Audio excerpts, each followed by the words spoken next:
आज हम लोग डिस्कस करेंगे linear equation in two variables. ये आप लोग का क्लास 9 एंड क्लास 10 दोनों क्लास में पढ़ना है। इसका सबसे पहले हम लोग डिफिनेशन देख लेते हैं कि इसका डिफिनेशन क्या होता है linear equation in two variable का।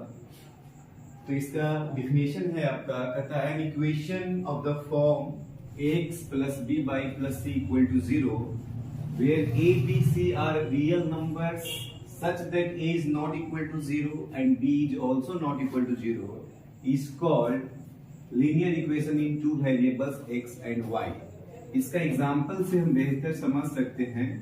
आप 4x plus 7y is equal plus 9 ले लीजिए, ये एक linear equation in two variable का एग्जांपल है। ये देखिए linear equation in two variable है क्या? ये कहता है कि इसका जो स्टैंडर्ड फॉर्म होना चाहिए वो ax plus by plus c equal to 0 होना चाहिए, और इसमें जो टर्म है a, b एंड c ये तीनों क्या होना चाहिए? रियल नंबर होना चाहिए। साथ ही साथ क्या होना चाहिए? Coefficient of x a which is not equal to 0 and coefficient of y which is not equal to 0, ये दोनों जीरो भी नहीं होना चाहिए। A B C real number होना चाहिए बट ए और बी दोनों जीरो नहीं होना चाहिए। अगर ये दोनों ए और बी में कोई भी एक टर्म जीरो हो जाता है, a x plus B Y plus c में अगर ए जीरो कंसीडर कर लेते हैं तो हमारा टर्म हो जाएगा 0 plus B Y plus C equal to 0। ये आपका linear equation in two variable अब बचा नहीं, ये कन्वर्ट हो गया इसमें linear equation in one variable. Variable क्या हो जाएगा? यहाँ पे y हो जाएगा। तो जब ये स्टैंडर्ड फॉर्म में a अगर जीरो हो गया या फिर b जीरो हो गया तो ये linear equation in two variable converted into linear equation in one variable if a equal to 0 और b equal to 0।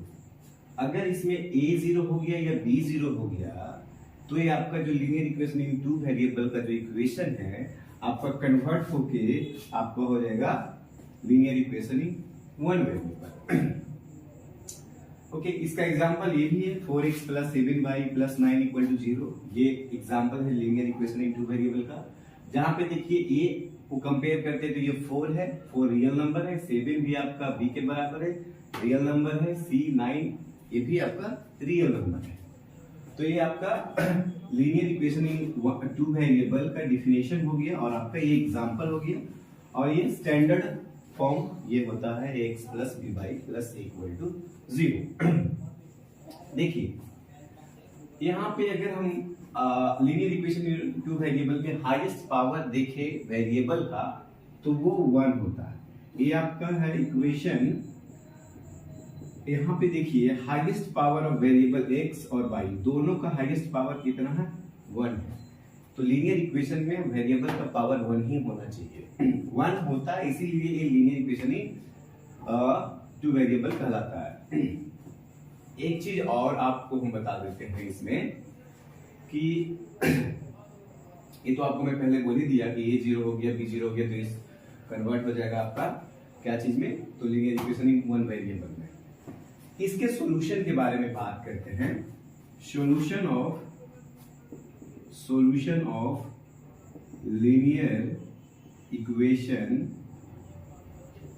In two variables.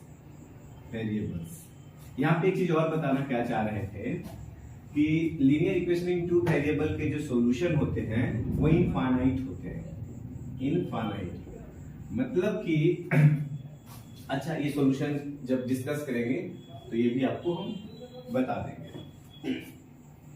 तो अब हमारा टॉपिक है पहला टॉपिक हमारा था कि लीनियर इक्वेशन का डिफिनेशन क्या था, उसको एग्जांपल से समझ लिए। अब लीनियर इक्वेशन का सॉल्यूशन क्या होता है उसको समझेंगे कि लीनियर इक्वेशन का सॉल्यूशन हम लोग कैसे फाइंड आउट करते हैं।